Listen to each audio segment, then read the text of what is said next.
Hi guys, it's Kelly here and I'm back with another video. Today's video we're using some products from Picket Fence Studios. This is the Merry Little Gnome. I'm using the Giant Christmas Tree A2 size and the Giant Christmas Tree Slimline, as well as this little moon stencil. So the idea for this was I wanted to use this moon stencil. I used it for Halloween and I think that that's a pretty usual way to use it, but it's such a good stencil. It doesn't have to just be for like those spooky cards. You can use moons anytime. And so I'm doing kind of like a blue moon here with some distress inks. The really cool thing about this particular stencil is it comes with the like 3 layers, but then it also comes with its own mask. So that way you can do the ink, like mask your moon and do the ink blending around it, which I will be doing today. So here, again, I was going for a blue moon look. I chose some more like desaturated blues. I ended up using Speckled Egg, Weathered Wood, and Stormy Sky. When I did the final layer with the Stormy Sky, the mid-tone, which was the Weathered Wood, just wasn't quite dark enough. So I did end up going back in with just whatever was left over on my brush from the Stormy Sky and just putting that over top of it. And I liked that much better to be able to see all that detail. For the mask to work, you do have to have like some sort of repositionable adhesive. This is my go-to and it has been for the last, 15 years or however long we've been doing this. And that's Tombow Mono Multi-Glue. It is permanent when it is wet. It is repositionable or tacky when it's dry. And I used to use this for all of my stencils before like the sticky mats started coming out. So I do make sure that after it is dry, I just tap it on my hands and my fingers a couple of times to make sure it's not too sticky. I don't want it to tear my paper. And then I just go ahead and put that in place. I'm also going to do a little bit of masking for my scene.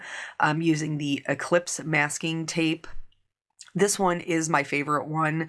The only downside to this one is that you can't really die cut it. You kind of have to have a masking tape with a backer to do die cutting, but for everything else, stamping, masking my scenes, this is my go-to. It has never let me down. It's never torn my paper, and sometimes I even use it to hold my die cuts in place when I run them through my die cutting machine, and it works great because it's low tech.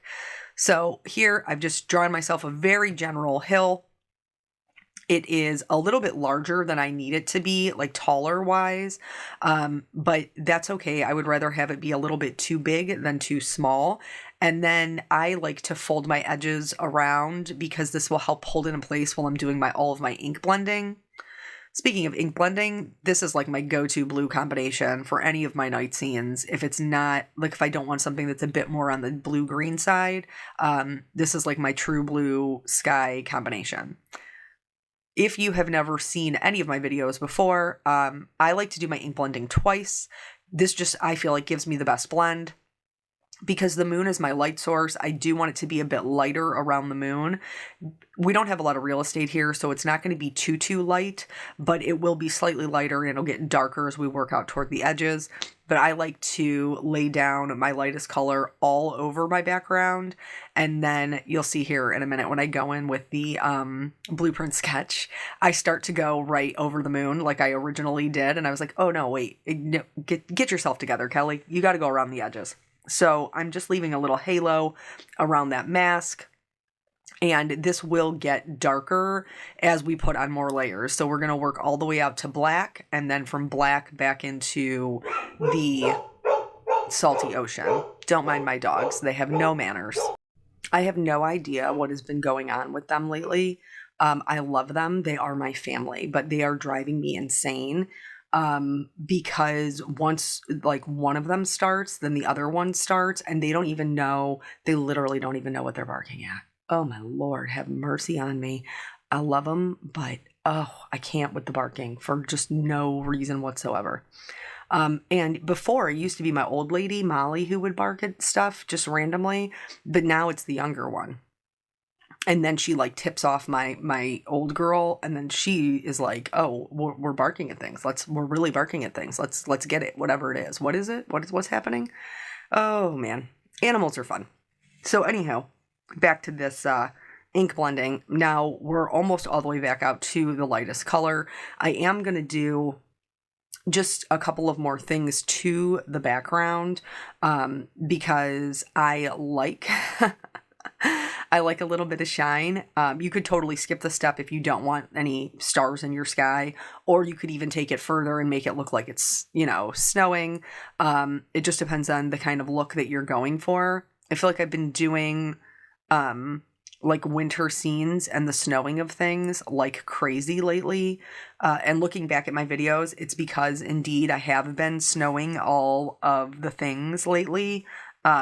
And now we finally have snow. Well, technically the first snow was Halloween night. We had snow Halloween night. But just like 2 days ago, it really came in. Like we had our first really good snowfall. And it's been here for the last couple of days.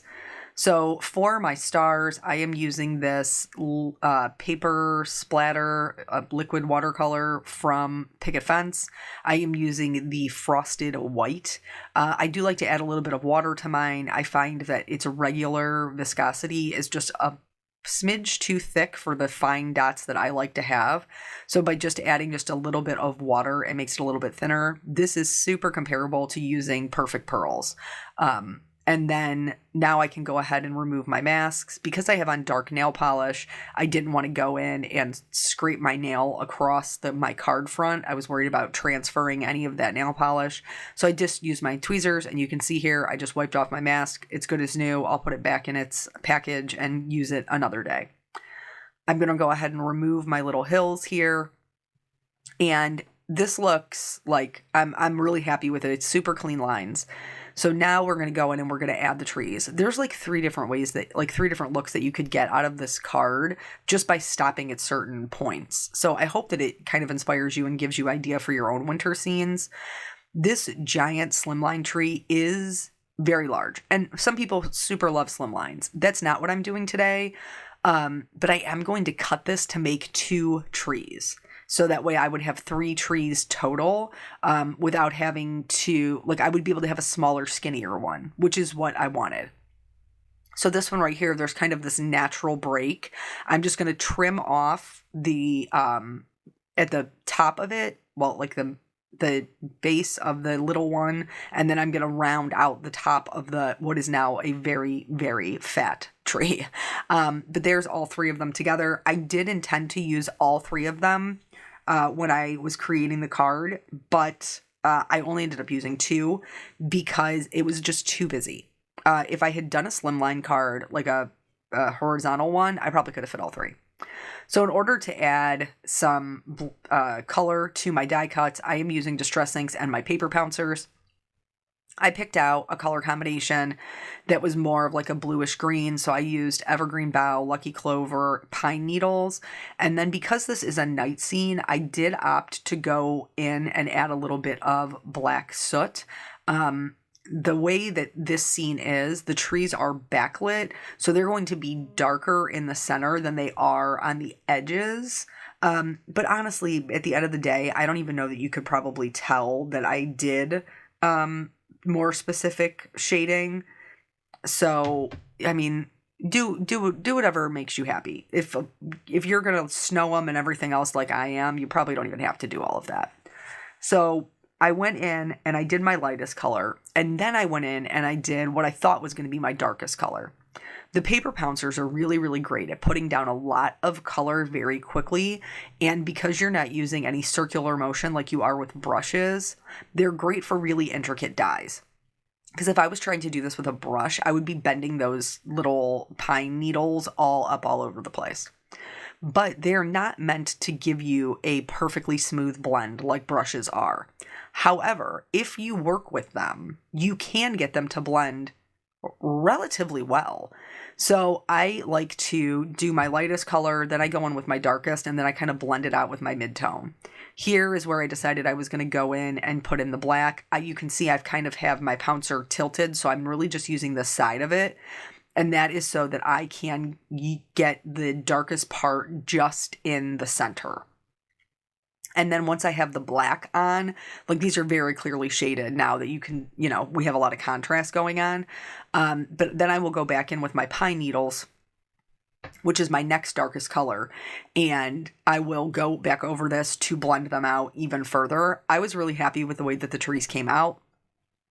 And I think that you can use them just like this without putting any of the snow on them and have them be really, really beautiful. And I'll show you here in just a second once we're done doing the paper pouncing.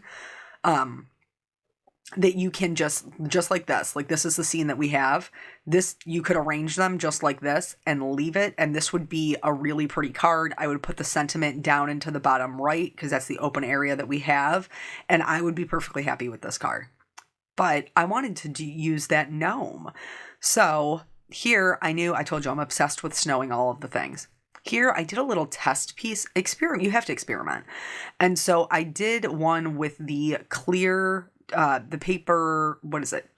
Oh man, come on, Kelly. Paper Lux, no. What is it? Paper Glaze, Twinkling Lights, Clear. That's what I used. So I did one with the silver and I did one with the clear. And I found that the clear worked much better. I've had a problem in the past, and we've talked about this. We're using this Snowfall Distress Glaze from Ranger. If I use it on Distress Inks, it picks up the color.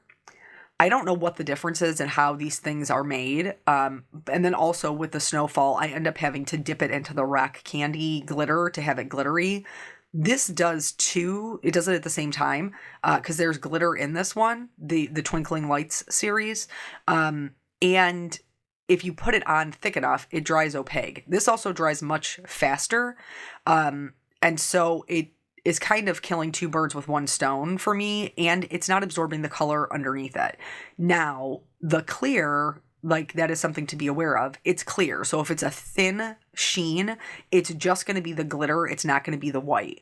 Here, they're all dry, but you can see this larger tree has some areas that are not white. They're just clear. So I just went back in and put more of the glaze over top of it, and it worked super well. So I was really impressed with the way that this looked like snow. I know that, just because of the time of year, all of these, quote unquote snow products that are being sold are sold out a lot of places.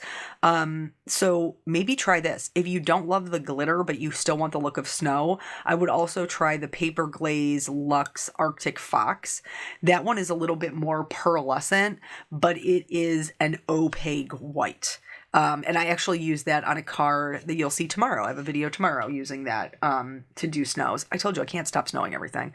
So now here we are. If you love the glittery snows, you can use this and do the trees the same way. Again, I would put the sentiment in the bottom right, and this would be a beautiful, just kind of scene card. We're going to color, though, because that's what makes me happy. So I'm going to go ahead and stamp this out. I'm using the Intense Black ink from Picket Fence. It is formulated to be used with alcohol markers, and I am going to be using my Copic markers today. You guys know in the past with my videos, I've tried to be better about incorporating other types of markers. Hopefully I will continue to do that, but there are just some times when, because I'm on a, deadline or whatever, that wasn't the case with this one, but, I know my Copic combinations. I don't have to think about it. If, somebody is like, sometimes like my girlfriend Dawn and I will be crafting on like FaceTime, and she'll be like, I need a fill in the blank, like a dusty blue. And I'll be like, try like a B, like if you want a lighter version, try like a B93. If you want a darker, maybe a B97. Like, they're just ingrained in my brain from me using them all the time. So they're easier for me. It doesn't mean that necessarily I think the Copics are better than, say, like the Olos, because I think the Olos are pretty great too. But I think that it just depends on what your investment is. If you're going to be a colorist for a long time, you need to pick a marker that you're going to be comfortable with. And so because, Olos are a new thing, I haven't found that comfort level with them yet. Let's talk about the coloring. So here I'm going in and I'm doing my things, my white things. You always want to color your lightest colors first, so that way you're not going in with light markers and picking up, especially the red. With Santa, you always have to do the white first. But because this is a night scene, I knew that these were going to be a little bit darker, and instead of adding shading the traditional way where it's very smooth, I'm adding my shading using a series of dots, also known as stippling. I am leaving white areas because these are white objects, but we're going to have a lot more shadows at night. And so I'm just using the C5 dots in the part that I want to be the darkest, the C3 dots, as my midtone, and then the C1 dots to kind of blend everything out into that white. I'm also going to use the same combination for his beard. Obviously, he's Santa. Santa has a white beard. And again, I know going into it that it's probably going to be a little bit darker. It's not going to be as bright white because of the scene that we are creating. If you are trying to put our merry little gnome in a day scene, I would probably save your C5 for the very darkest parts, like in his beard, like right underneath his mouth, for the like fluff on the bottom of his coat, the part that's tucked behind his beard. For his hat, it would be the part that's kind of like coming, like his nose is sticking up over it. And then I would do the lines in his beard with the C3, so that way we're not getting overly dark. Even though, again, I did leave some white area, I went in all over with that darker color because it is a night scene. So I just wanted to be clear about that. Also, I forgot his glove. I'll come back and get it, but his glove will also be white. I guess I had decided in my head it was time to move on to the next color and completely missed that his glove should be white. Then we're going to blend this, kind of back out. Again, you can see that I am just going over the lines we've already put down. I'm leaving some white area in between. So his beard will look white. Right now, he's looking very grayscale. Like, maybe that's an intentional look that we're doing for everything to be gray. So bringing in other colors will help that to look more white. You can use whatever skin tone you like. I just chose kind of like my go-to one. And then I'm going to go in and I'm going to do his little boots. Now his boots have a, what do you call it? Like where you can see the sole. And so I'm adding my black shading just above the sole. I want his boots to be black, so that means I have to put black in them. But I didn't want to be too heavy-handed with my blacks. So once I got down those darkest parts, then I'm going to switch over to some darker C markers. And I will leave a white highlight. If you eat your highlight on the shoes, I know this is a small area. Don't worry, you can always go back and put it in with a white gel pen. And then I used that lightest color of the black, which was a C7, to fill in the soles, just so there would be some differentiation between the two, between the top of his boot and the bottom. Here's where I remembered the glove. There's also, on the little ornaments on the tree, there's this cute little like farmhouse thing. And I went in and just colored the roof black. I chose some greens that were going to be as close to my Distress inks, the pouncing inks that we did. I wanted them to be similar. These are going to be brighter. They are not as desaturated. They don't have as much gray in them as the Distress ink colors, but that's okay. I think it's kind of fun that he is the brightest part because he really is our focal point.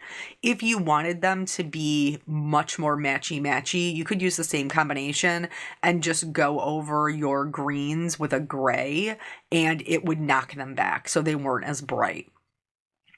As far as shadows on the tree, there are lots of little like sketch lines that are drawn into the tree, and you can see sometimes I'll periodically pause. I'm looking at the actual stamp, like the printout for the stamp, the cover sheet, so that I can make sure that I'm seeing all the areas that need shading.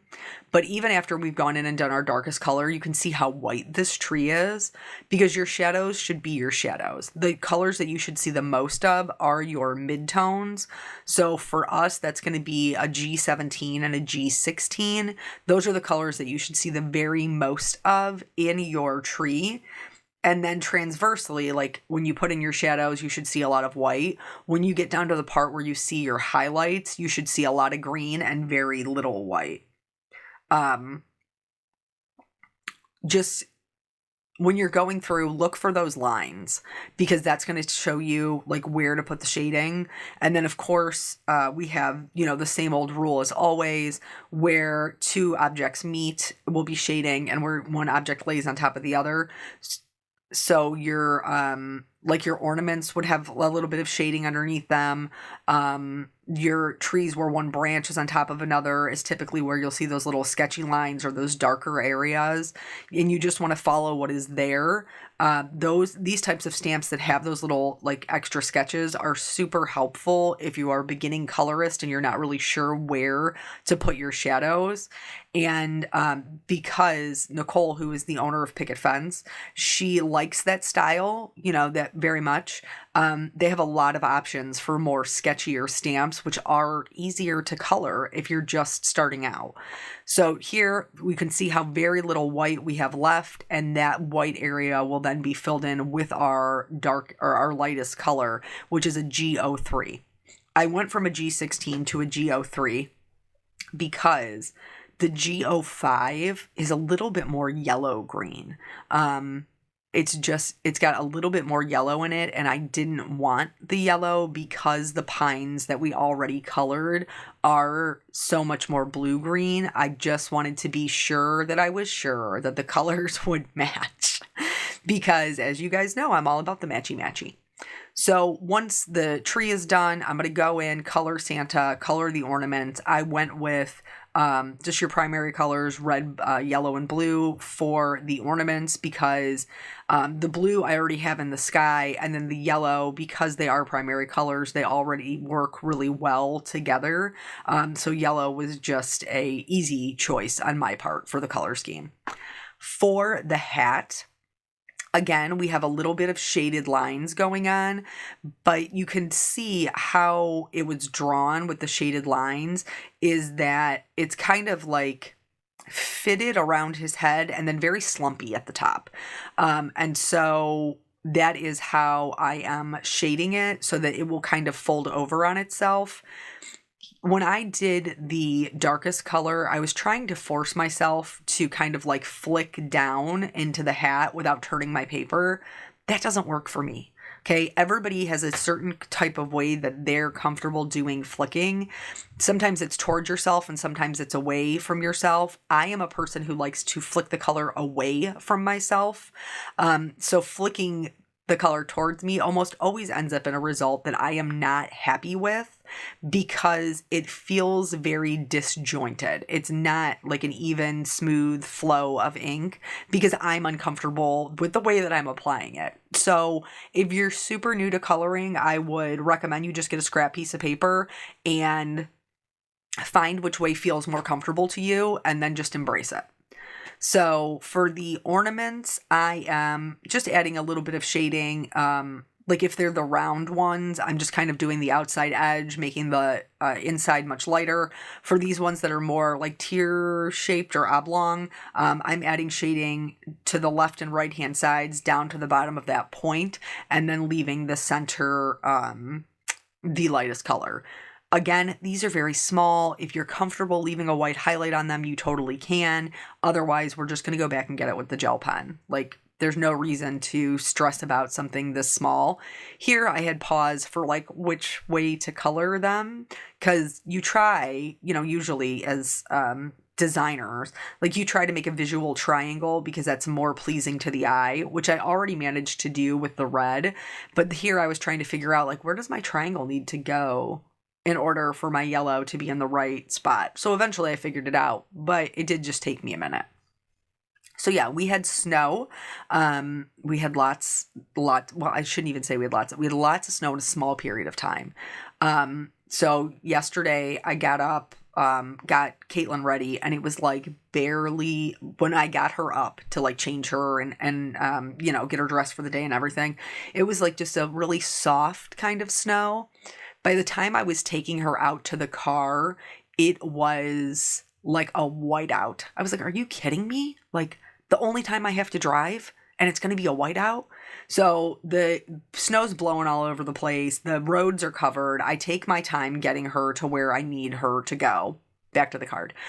So I did opt to color in the base of the trees brown, and then I just kind of followed that up through the center of the tree. This is not exact because I have the snow on there and I don't want to color my snow, but just putting in like a little spot or two here or there, just like you would see in nature. You could see just a bit of the trunk of the tree really does kind of bring them to life. I didn't stamp my sentiment before because I wasn't sure what I was going to do. There's two in there that are options. Ultimately, I felt like this longer one was a better fit. And so I'm going to stamp that out and then die cut both of these out. With my extra piece of die cutting, I decided I was going to make another hill, but this time I was going to actually cut it out of cardstock and layer it. So that way I could have one tree behind the hill and one tree on top of the hill. And then I am going to add shading to both of these with the speckled egg. So anyway, so I'm on my way to take her to daycare. I'm taking my time. And I mean, it was really, really super coming down. And if you watch my channel, you know I'm a nervous driver already. And so now I have my precious, child in the car. And so that makes me even more nervous. So I basically white knuckle it all the way there.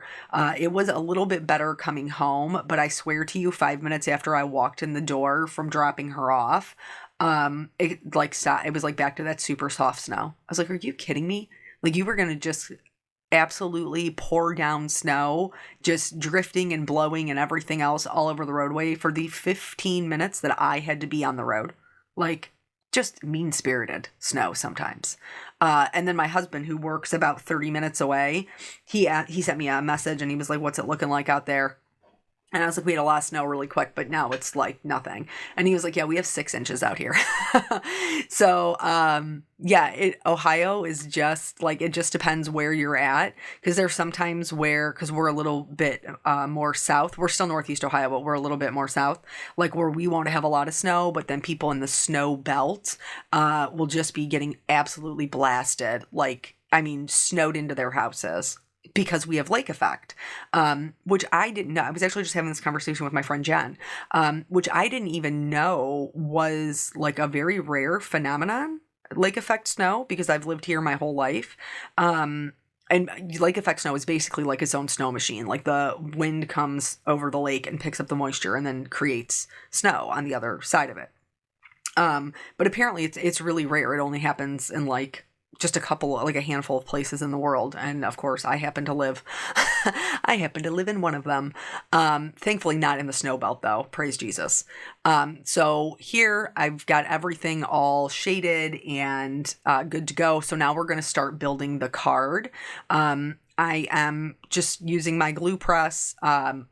These were, I forgot to say this. Picket Fence does sell these, but they're sold out. But My Sweet Petunia does have them back in stock. I did forget. I'll have to send out a thing on the community tab because I signed up for the Notify Me, which is what I would highly recommend that you do. To make sure you get notified, and I got a notification earlier today. So I will double check that they are in fact back in stock, and if they are, I will put a thing out on the community page because I know everybody's been looking for them, and they are fantastic. I understand why you would want them. Put them on your Christmas list. They're excellent. So here I've got my one tree glued down, and this is where I had made the decision that I was only going to use 2 of the trees instead of 3.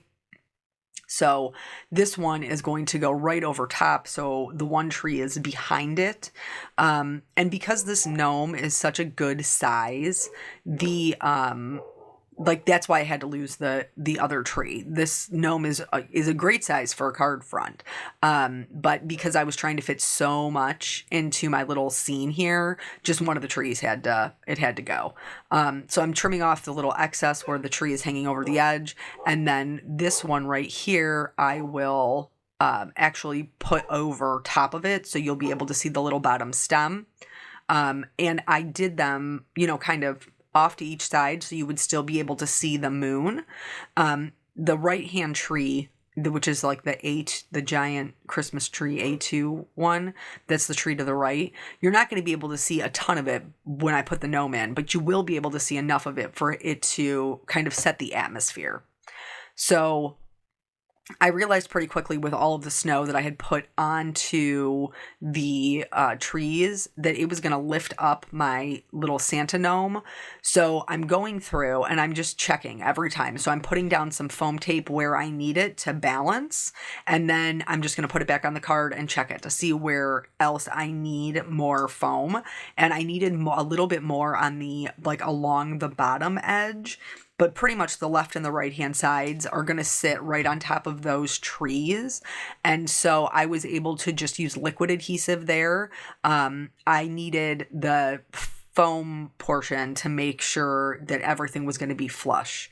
And then I will also use some foam tape on the sentiment to kind of pop that up and make that just a little bit more interesting. Not that we don't have enough going on in this card. I mean, we do have quite a bit. And I hope with cards like this, where we're incorporating, stencils and die cuts and stamps, like you see that you can, whatever products you do have, that you can see that you can incorporate them together into a scene card pretty seamlessly, that you don't have to be limited to not using stamped images with your dies, or not using, stencils with your dies, or stencils with your stamps. Just you can use all the things and still have a good, balanced, cohesive card. So here the sentiment is going down. We do still have a couple of things. I love the detail work. So one of the things that I'm going to do is, I don't love the white outline on die cuts. This is not a secret if you've been to my channel.